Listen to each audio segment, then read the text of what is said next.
तुम उस पर यकीन करती हो? शशांक ने पूछा। इस समय से शशांक के दिमाग में बहुत सारे ऐसे ख्याल चल रहे थे, लेकिन वो अपने सामने सीधी सड़क पर नजरें गड़ाए हुए था। मैं देखती हूँ, सिमरन ने जवाब दिया। आज का पूरा दिन मैं घर पर इन चीजों को सॉर्ट करने में ही बिताऊंगी। मैंने ऑलरेडी शेफाली से कांटेक्ट कर लिया है।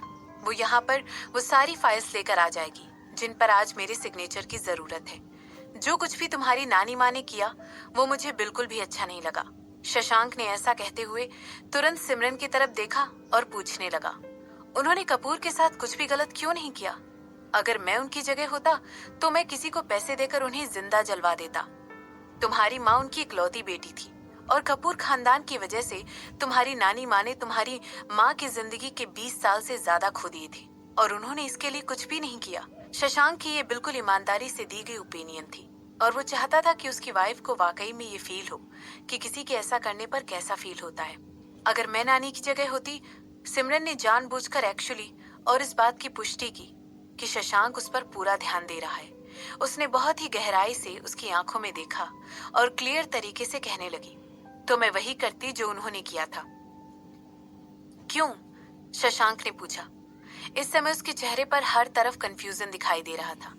उसे समझ में नहीं आ रहा था कि सिमरन की नानी माँ ने अपनी बेटी और नातिन का बदला लेने के लिए कुछ भी क्यों नहीं किया, जबकि उनके पास तो कपूर फैमिली को पैसे देकर मरवाने के लिए काफी कुछ था। किस बात से डर रही थी? देखो, ये वही बात है जहां हम अलग तरीके से सोचते हैं, सिमरन ने जवाब दिया। अगर मेरी नानी उस समय इम्पल्सिव हो जाती और वही करती जो उन्हें सजेस्ट किया गया था, तो बिल ग्रुप ऑफ इंडस्ट्रीज कब की गिर चुकी होती। उस समय मैं इतनी पावरफुल नहीं थी, इतनी रेडी नहीं थी कि कंपनी को संभाल सकूं। उस समय हमारी कंपनी की इंश्योरेंस इतनी भी ज्यादा नहीं थी कि फॉरेनर्स के अगेंस्ट खड़े होकर हम अपनी कंपनी को सरवाइव करवा पाते। यहाँ तक कि गिरीश, जो कि माफिया गैंग के साथ काम करता है, उसे भी अपने आप को इस सिचुएशन में संभालने में दिक्कत आई थी। कपूर खानदान की माइनिंग कंपनी बहुत बड़ी कंपनी है। उस समय अगर वो कपूर फैमिली को कन्फ्रंट करती, मैं यकीनन 100% यकीन के साथ कह सकती हूँ कि वो हार जाती। हमारी कंपनी से अगर कंपेयर किया जाए तो कपूर खानदान के अंडरग्राउंड कनेक्शंस भी बहुत स्ट्रांग है। तुम्हें क्या लगता है, अगर मेरी नानी माँ ने उस समय रिटेलिएट करने की कोशिश की होती तो उनके साथ क्या हुआ होता? सिमरन ने पूछा। तुम्हें क्या लगता है मेरा क्या हुआ होता? उस समय जो मैं उस समय पहले करती थी वो था पूरे पूरे दिन खाली दीवार को घूरते रहना। तुम्हें लगता है मैं बच पाती? सिमरन ने फिर से पूछा। मेरी नानी माँ अपने लिए नहीं डर रही थी शशांक, वो मेरे लिए डर रही थी। सिमरन ने अपनी बात कंटिन्यू करते हुए अपने चिन को ऊपर उठाया। मैं उन पर बिल्कुल भी गुस्सा नहीं हूँ, क्योंकि मैं उनके एक्शंस के पीछे का लॉजिक समझ पा रही हूँ। इनफैक्ट मैं तो उनकी इस काबिलियत पर ताली बजाना चाहती हूँ कि वो इस समय मेरे फ्यूचर प्लान्स को देख सकती थी। उन्हें पता था कि मैं कपूर खानदान के लिए यहाँ पर वापस आऊंगी और उन्होंने कड़ी मेहनत करके मेरे लिए पूरा हफ्ता पहले से बनाकर रखा। सिमरन अपनी नानी माँ के लिए बहुत ज्यादा प्राउड फील कर रही थी। चाहे उन्होंने कुछ भी किया हो, सिमरन को पता था कि उसकी नानी माँ ने उस समय सिर्फ और सिर्फ सिमरन के बारे में ही सोचा था और कुछ नहीं।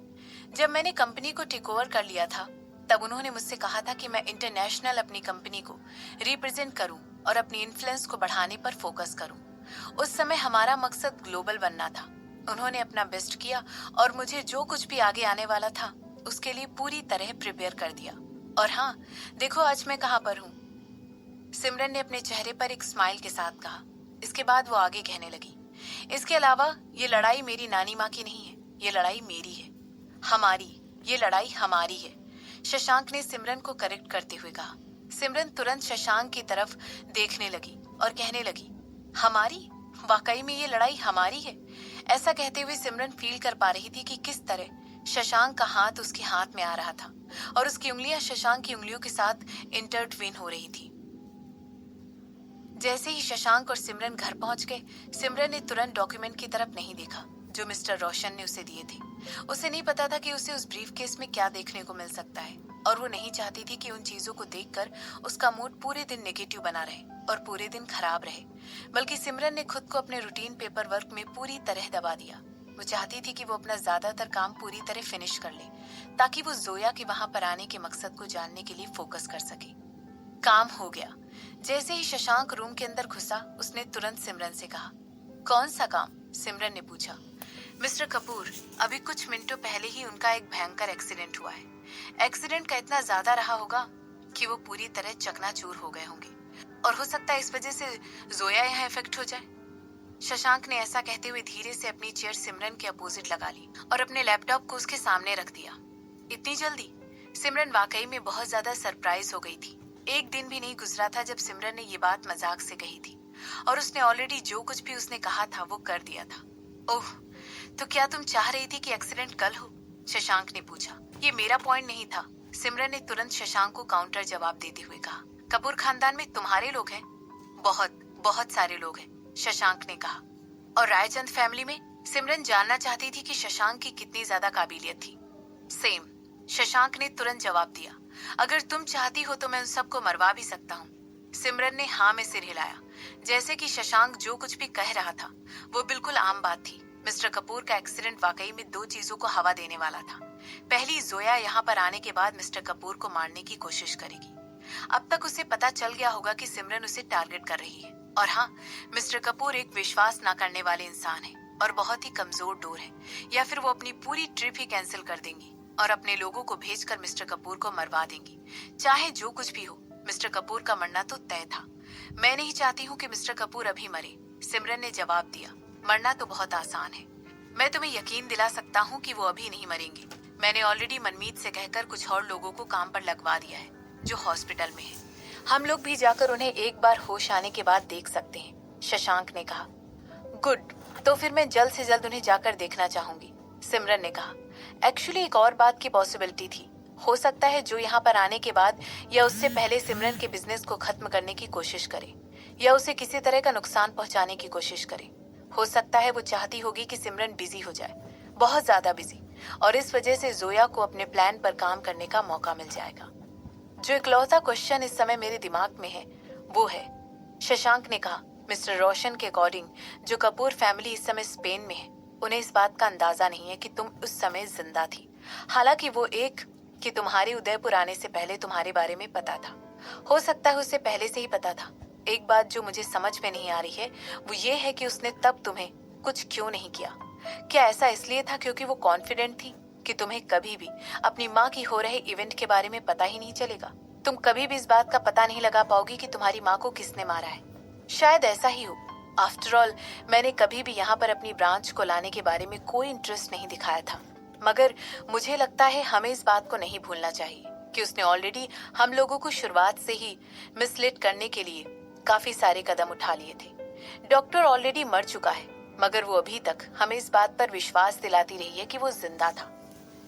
हो सकता है कि उसने ये सब इसलिए किया हो ताकि अगर मैं वापस जाकर उन लोगों को चोट पहुंचाना चाहूं जिन लोगों ने मुझे दर्द दिया था, तो मेरे लिए इस गुत्थी में उलझना आसान हो जाए, सिमरन ने शशांक को एक्सप्लेन करते हुए कहा।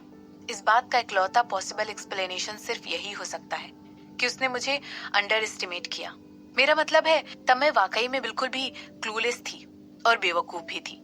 उसके पास ये रीजन काफी था कि वो ये सोच ले कि मैं अभी भी बिल्कुल वैसी ही होंगी जैसी मैं एक्सीडेंट के पहले थी। सच कहा तुमने, तुम्हें अंडर एस्टिमेट करना उसकी जिंदगी की सबसे बड़ी गलती होगी, शशांक ने कहा। गलत, सिमरन ने अपना सिर हिलाया और आगे कहने लगी। उनकी सबसे बड़ी गलती तो ये है कि उसे ये नहीं पता है कि मैंने तुमसे शादी की है। ऐसा कहते हुए उसके चेहरे पर एक टेढ़ी मुस्कान आ गई। ये बात बिल्कुल यकीनन थी कि सिमरन अपने सारी प्लांट को इतनी आसानी से इसलिए अंजाम दे पा रही थी क्योंकि शशांक उसके साथ था। शशांक के साथ के बिना भी वो अपने प्लान्स को अंजाम तो दे देती, लेकिन उसके सपोर्ट से उसे काफी अच्छा बूस्ट मिल गया था। मुझे नहीं लगता है कि तुम इतनी ज्यादा सिंसियर हो। ग्रेटिट्यूड हमेशा सिंसियरिटी डिमांड करता है, मेरी प्यारी वाइफ। शशांक भी मुस्कुराकर सिमरन की तरफ देखता है। क्या वाकई में सिमरन ने शशांक के सवाल के जवाब में उससे ही सवाल कर लिया और अपनी आईब्रो उठाते हुए आगे कहने लगी। तब तो फिर तुम क्या चाहते हो कि मैं तुम्हें अपनी सिंसियरिटी कैसे दिखाऊं? तुम इतनी स्मार्ट नहीं हो कि तुम्हें ऑलरेडी ये बात पता हो कि तुम्हें अपनी सिंसियरिटी कैसे दिखानी है। शशांक ऊपर उठ गया और उसकी स्माइल और ज्यादा खूबसूरत हो गई और फिर वो अपनी आंखों से ही सिमरन की गर्दन के ऊपर नीचे देखने लगा। इसके बाद उसकी नजरें अचानक जाकर उसके होठों पर टिक गई और फिर थोड़ी देर बाद वो सीधे सिमरन की आंखों में देखने लगा।